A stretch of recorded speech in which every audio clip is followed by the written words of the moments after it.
안녕하세요. 승부예측 연구소입니다. 오늘은 새롭게 발매한 승부식 30회차의 챔피언스리그 16강 2차전 4경기를 예측해보았습니다. 분석을 시작하기에 앞서 좋아요와 구독은 영상을 만드는 저에게 큰 힘이 됩니다. 비록 영상에서 큰 도움을 받지 못하시더라도 너그럽게 좋아요와 구독 한번 부탁드리면서 승부식 30회차 승부예측을 시작해보도록 하겠습니다. 오늘 예측할 경기는 이러한 경기들로 구성되었습니다. 전반적인 경기 구성은 확인하셨으리라 생각되니 바로 첫 번째 경기부터 분석 시작해보도록 하겠습니다. 첫 번째 경기는 바르셀로나와 벤피카의 챔피언스리그 16강 2차전입니다. 바르셀로나는 최근 좋은 성적을 이어가고 있으며 특히 공격에서 큰 상승세를 보였습니다. 최근 4대0으로 소시에다드를 완파하며 공격력을 회복한 모습입니다. 벤피카와의 1차전에서도 1대0으로 승리하며 어려운 상황을 잘 극복했는데요. 하피냐와 로베르트 레반도프스키는 공격의 중심으로 좋은 폼을 유지하고 있으며 수비에서는 쿤데와 아라우호가 중요한 역할을 맡고 있습니다.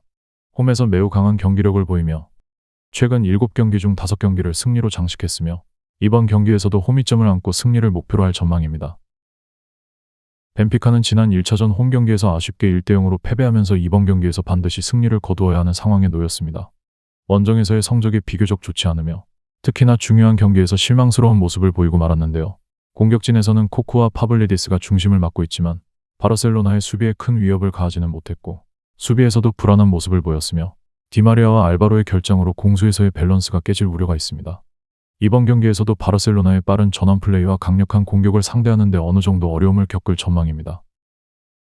바르셀로나는 홈에서 매우 강력한 경기력을 보이며 벤피카의 수비 불안과 공격 부족을 고려했을 때 이 경기는 홈팀 바르셀로나의 승리가 유력하다고 생각되었습니다.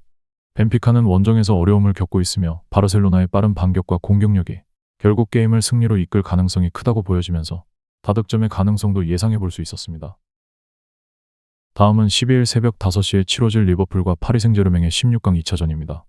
리버풀은 최근 4연승을 기록하며 안정된 경기력을 보이고 있습니다.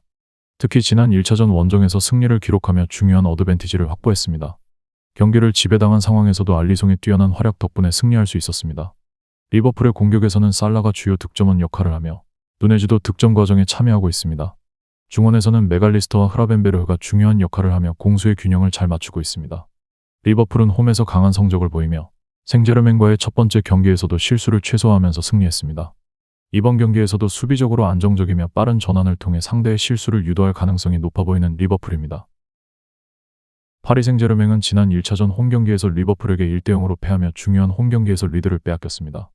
공격에서 많은 기회를 만들었지만 알리송의 선방에 막혔으며 리그에서 최근 3연승을 거두며 공격력이 살아났지만 리버풀의 수비를 뚫는 데 어려움을 겪을 가능성이 크며 우스만 덴벨레와 흐비차의 역할이 중요하다 볼 수 있으며 덴벨레는 빠르고 기술적인 능력을 가진 선수로 리버풀의 수비를 흔들 수 있는 자원입니다.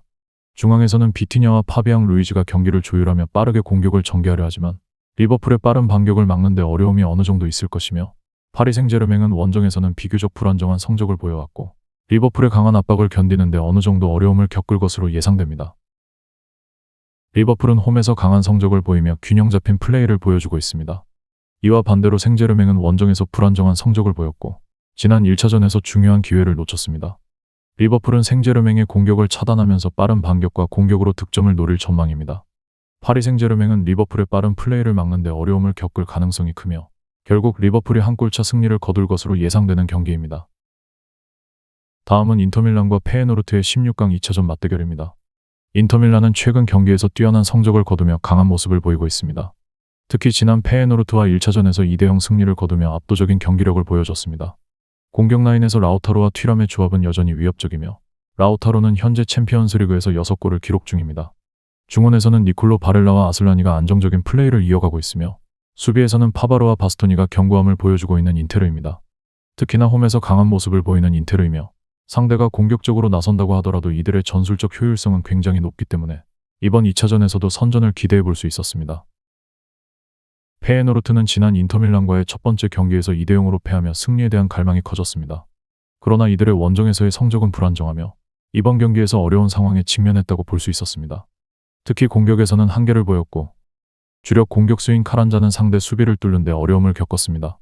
파이샤오가 이 선에서 핵심 역할을 맡고 있지만 상대의 압박을 뚫는 데 한계가 있었고 최근 8경기에서 3패를 기록하며 팀 전력이 불안정한 페에노르트는 많은 부상자와 결장자들로 전력에 큰 차질이 생겼으며 수비에서 주요 선수들의 부재로 상대의 빠른 공격을 막는 데 더욱 어려움을 겪게 될 전망입니다. 인터밀란은 현재 뛰어난 경기력을 보이며 홈에서 강한 모습을 유지하고 있습니다. 공격과 수비의 균형이 잘 맞아 떨어지고 있으며 페에노르트는 원정에서 불안정한 성적과 많은 결장자들로 인해 어려운 상황에 직면했습니다. 결국 인터밀란이 주도권을 쥐고 페에노르트를 상대로 또다시 승리를 거둘 가능성이 높으며 페에노르트의 공격력 부족과 수비 불안정을 고려할 때 인터밀란의 승리가 유력한 매치라고 생각되었습니다. 다음은 레버쿠젠과 바이에른 뮌헨의 2차전 맞대결입니다. 레버쿠젠은 지난 뮌헨과의 1차전에서 3대0으로 패하며 충격적인 상황에 처했습니다. 골키퍼인 마테이 코바르의 실수와 수비 실책으로 흐름이 완전히 뒤집혔는데요. 수비에서 무키엘의 퇴장과 수적 열세도 어려움을 가중시켰고 이후 PK를 허용하며 경기가 사실상 결정되었던 지난 1차전입니다. 리그에서의 성적은 2승 2무 2패로 일정한 성과라 할 수 있지만 비르츠의 결장이 큰 타격을 주고 있으며 공격에서 보니페이스와 아들리가 주도하지만 공격 전개에 큰 차이를 만들기 어려우며 홈에서의 강점을 살리려 하겠지만 세 골차를 뒤집을 가능성 자체는 희박하다고 보여졌습니다. 뮌헨은 지난 1차전에서 3대0으로 승리하며 절대적인 우위를 점했습니다. 해리케인은 2골을 기록하며 팀을 이끌었고 중원의 키미히와 고레츠카는 경기 조율과 공격 전개에서 중요한 역할을 다했습니다. 수비에서는 우파메카노와 김민재가 강력한 방어를 펼쳤으며 골키퍼 우르비에는 중요한 순간마다 좋은 선방을 기록했습니다.